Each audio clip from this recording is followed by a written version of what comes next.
जी, तो last video में हमने एक सिंपल रेंडर क्रिएट किया था अपनी टी शर्ट का। अब इस वीडियो में मैं आपको टर्नेबल इमेजेस या 360 डिग्री रोटेशन के बारे में समझाऊंगा, जो कि हम आफ्टर इफ़ेक्ट्स में जाके क्रिएट करेंगे। एडोबी आफ्टर इफ़ेक्ट्स में जाके एक टर्नेबल इमेजेस या टर्नेबल इमेजेस से 360 डिग्री रोटेशन वीडियो हम अपनी टी शर्ट की बनाएंगे, ठीक है।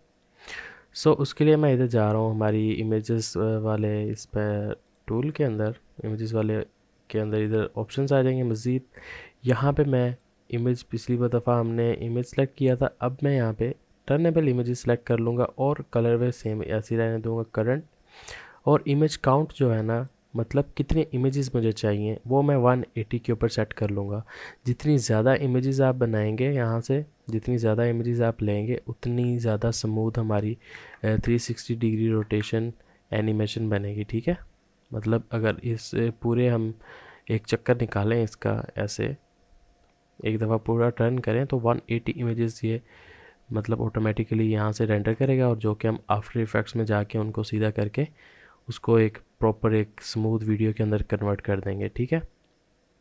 तो रोटेशन एंगल जो है वो 360 डिग्री ही रहने देना। इमेज काउंट मैंने 180 इधर से सेलेक्ट कर लिया, ठीक है। अब रोटेशन एक्सेस ये आपने सेंटर रखना है, ठीक है। और डायरेक्शन आप जो मर्ज़ी रख लें अपनी रिक्वायरमेंट के मुताबिक। वैसे तो जो भी बाय डिफ़ॉल्ट है वो रहने दें आप। और टर्नेबल इमेजेस के अंदर ऐसा हमें ना यहाँ पर इसकी जो साइज़ है, ये रेजोल्यूशन वो कम करनी पड़ेगी। क्यों? क्योंकि हमने 180 इमेजेस बनानी है, ठीक है। उसके लिए हमारे पास काफ़ी सारा टाइम लग जाएगा रेंडर होने के लिए, ठीक है।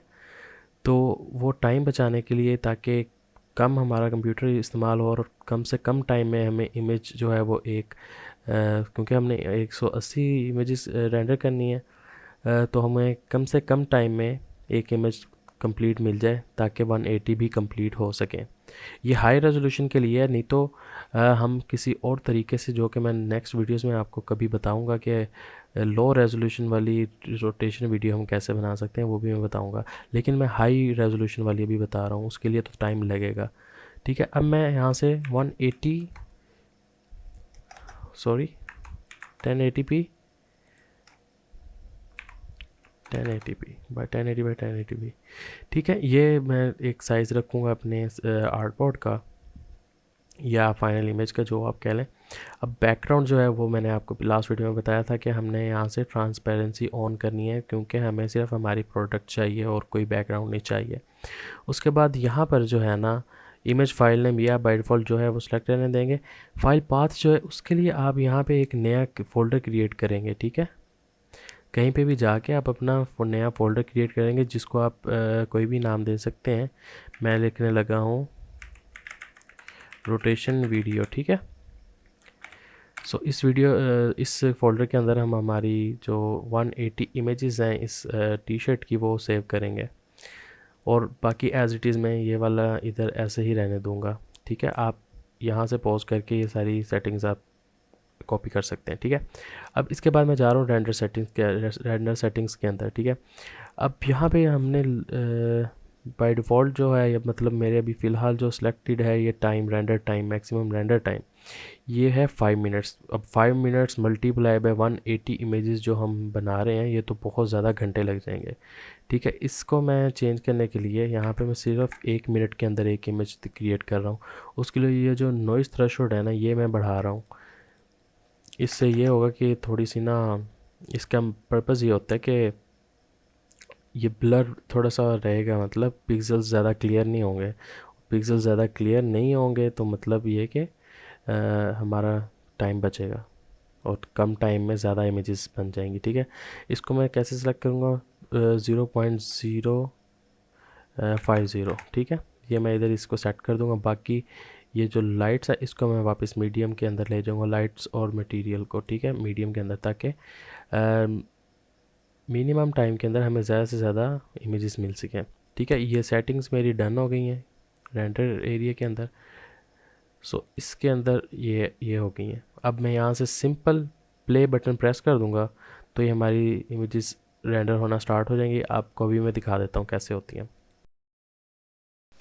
देखें, अब ये टाइमर चल गया है और इमेज काउंट हमें यहाँ पे बता रहा है एक इमेज जो है वो हो रही है रेंडर, और 180 टोटल हमने बनानी है, और एक जो स्टार्ट है वो 64% हमारी डन हो चुकी है। अब ऐसे ही जैसे ये होगी तो यहाँ पर ऑटोमेटिकली ये स्विच कर जाएगा नेक्स्ट एंगल के अंदर। आप अगर इधर गौर, ये देखें 180 इमेजेस हैं तो ज़्यादा हमें फ़र्क महसूस नहीं हुआ, लेकिन ये थोड़ा सा रोटेट हुआ है। ऐसे ही करते करते ये काफ़ी ज़्यादा रोटेट हो जाएगी, और जो है हमारी फाइनल रेंडरिंग तैयार हो जाएगी। 180 इमेजेस हमारी रेंडर हो जाएंगी।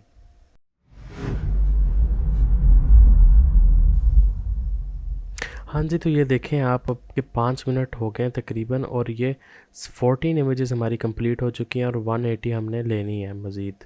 मतलब टोटल 180 और 14 उनमें से डन हो गई हैं। अब ये काफ़ी टाइम लेगा, तो इसके लिए मैं अभी इसको फ़िलहाल यहाँ से स्टॉप कर रहा हूँ, और मैं आपको बताता हूँ आगे हमने क्या करना है। सो आपने 180 इमेजेस जो हैं वो कंप्लीट हो लेने देनी है। मैं अभी फ़िलहाल टाइम बचाने के लिए मेरे पास जो ऑलरेडी कोई चीज़ बनी हुई है उसकी 180 इमेजेस मैं वो इस्तेमाल करने लगा हूँ। सो वो जब जैसे कंप्लीट होगा वो पॉपअप विंडो आएगी, आपने वो कैंसिल करके या डन ओपन फोल्डर करके देख लेनी है। 180 इमेजेस आपकी कंप्लीट हो जाएंगी। सो वो ऑलमोस्ट ऐसे एक ही फ़ोल्डर के अंदर जो हमने सेलेक्ट किया था वो ऐसे उसके अंदर आ जाएंगे। फ़िलहाल मैं ये हुडी इस्तेमाल कर रहा हूँ, जो कि मैं काफ़ी अर्से पहले मैंने ये रेंडर करके रखी हुई हैं।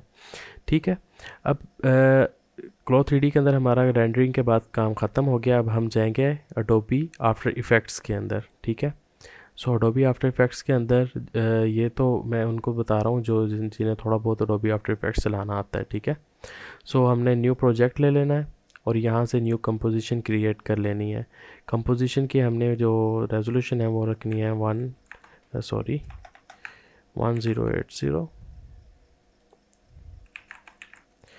ठीक है, और ये ड्यूरेशन जो है वो हमने अपनी मर्ज़ी से सिलेक्ट कर लेनी है, जो कि मैं फ़िलहाल 20 सेकंड्स रख रहा हूँ। ठीक है, और फ्रेम रेट जो है वो 60 फ्रेम्स पर सेकंड। ठीक है, अब मैं इसको क्रिएट कर देता हूँ, और ये हमारा एक आर्टबोर्ड आ जाएगा। अब यहाँ पर इस कंटेंट के सेक्शन में मैं यहाँ पे डबल क्लिक करूँगा, और यहाँ से मैं वो फोल्डर पिक कर लूँगा जहाँ पे वो फाइनल इमेज जो हैं वो 180 डिग्री क्रिएट हुई हैं। अब मैंने जो एक चीज़ स्टेप किया है वो मैं आपको दोबारा बता देता हूँ। हमने जैसे उस फोल्डर के अंदर जाना है, और वहाँ से जो हमारी सीक्वेंस में इमेजेस बनी होंगी 180 इमेजेस, उसकी सबसे फर्स्ट इमेज को हमने सेलेक्ट करना है सिर्फ एक दफ़ा। ठीक है, सेलेक्ट करके रखना है और देखना है यहाँ पे नीचे सेटिंग्स के अंदर। अब यहाँ पे है सीक्वेंस ऑप्शन। ठीक है, यहाँ पर आप हमने पीएनजी सीक्वेंस को चेक रखना है। ठीक है, अब अगर आपका नहीं है तो आप इसको चेक कर लें, और बाकी ये सेटिंग्स ऐसे ही रहने दें। ठीक है, ये दोनों ऑप्शंस अनचेक्ड रहेंगे और ये चेक्ड रहेगा। ठीक है, पीएनजी सीक्वेंस को हमने ऑन रखना है, और बस इसको फर्स्ट इमेज को सिलेक्ट करके इसको इंपोर्ट जैसे हम करेंगे तो ये एक हमारे पास इमेज जो है वो एक वीडियो की शक्ल में यहाँ पे हमें आ जाएगी ऑब्जेक्ट ब्राउज़र के अंदर, या समझ लें कंटेंट सेक्शन के अंदर।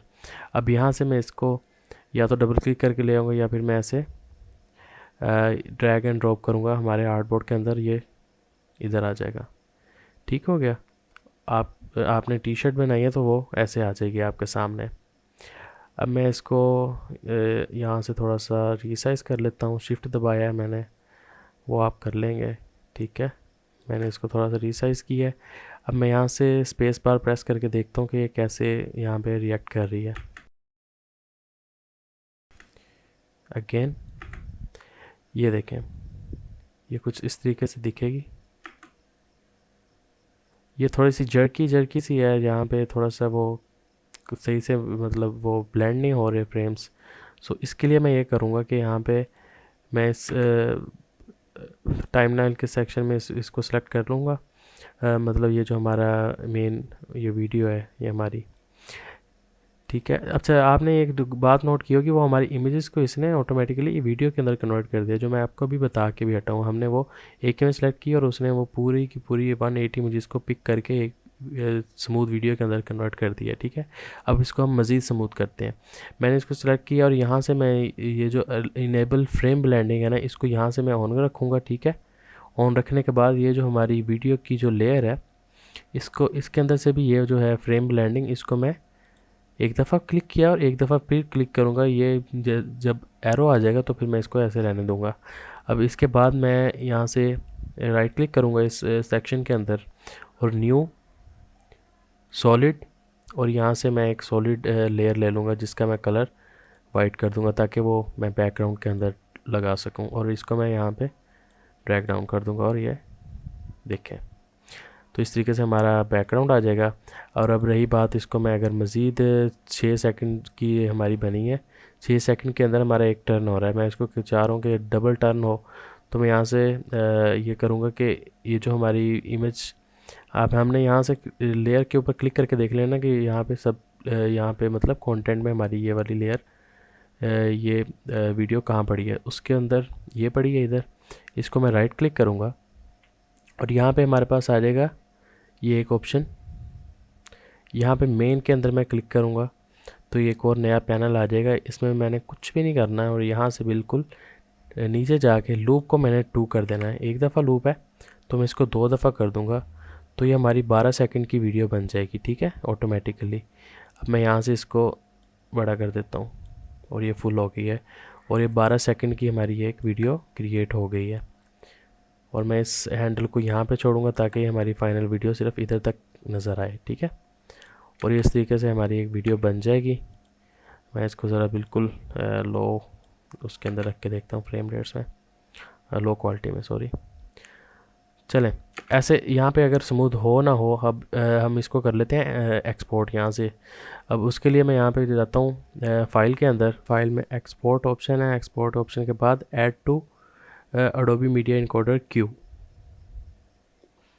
सो ऐसे करने के बाद एडोबी मीडिया इनकोडर मैंने पहले से खोला हुआ है, आपका अगर नहीं खुला हुआ तो वो ऑटोमेटिकली ओपन हो के उसके अंदर ये प्रोजेक्ट चला जाएगा। अभी थोड़ी देर हम वेट करेंगे तो ये देखें यहाँ पे हमारा ये प्रोजेक्ट आ गया जो हमने अभी ये वीडियो क्रिएट की है इधर। अब यहाँ से मैं ये जो सेटिंग्स हैं इसके अंदर क्लिक करता हूँ तो मैं यहाँ से कुछ चेंजेस करना चाहूँगा। यहाँ पर आप देखें तो ये आर्टबोर्ड का साइज़ जो है ना, या वीडियो का साइज़ वो लैंडस्केप में है, ठीक है। ये एक्स्ट्रा वीडियो जो है वो ब्लैक एरिया आ रहा है वीडियो के अंदर, ये समझ लें यूट्यूब साइज़ वीडियो। ये देखें यहाँ पे आपको दिख रहा होगा 1920 बाय 1080, ठीक है। हो सकता है आपके केस में ये इशू ना आ रहा हो, आपका सेम टू सेम वही साइज़ हो जो आपने एडोबी आफ्टर इफेक्ट्स में चूज़ किया है। ये मेरा कुछ वजह से हो रहा है ऐसा शो। अगर आपको भी ऐसा इशू फेस हो रहा है तो फिर आप ये वाले स्टेप्स फॉलो कर सकते हैं। सो मैं इसको चेंज ऐसे करूँगा कि यहाँ से ये मैच सोर्स आ रहा है, यहाँ पे मैं अगर क्लिक करूँगा तो ये ऑटोमेटिकली जो हमने इस कंपोजिशन बनाने के लिए जो प्रॉपर्टी सेलेक्ट की थी वो ऑटोमेटिकली यहाँ पे आ जाएंगी। देखिए 1080 बाई 1080। अब मैं यहाँ से इसको ओके कर दूँगा और यहाँ से मैं पाथ सेलेक्ट कर लूँगा कहाँ पे मैं एक्सपोर्ट करना चाहता हूँ इस वीडियो को। वो सिलेक्ट करने के बाद मैं यहाँ पे प्ले का बटन प्रेस कर दूँगा। देखिए ये कंप्लीट हो गई और यहाँ से ही मैं आउटपुट जहाँ पे हमने दी थी वो एरिया जगह में चले जाएंगे हम यहाँ पे फाइल्स के अंदर, और ये देखें हमारी स्मूथ और बड़ी बेहतरीन रेंडरिंग, या ये जो हमने टर्नेबल इमेज 360 डिग्री बनाई है वीडियो, या 360 डिग्री एनिमेशन, जो आप कह लें, जो आपको समझ आती है वो कह लें, ये कंप्लीट हो गई है। ये देखें काफ़ी स्मूथ है और बेहतरीन हो गई। So that's all for now, thank you so much. सुकून।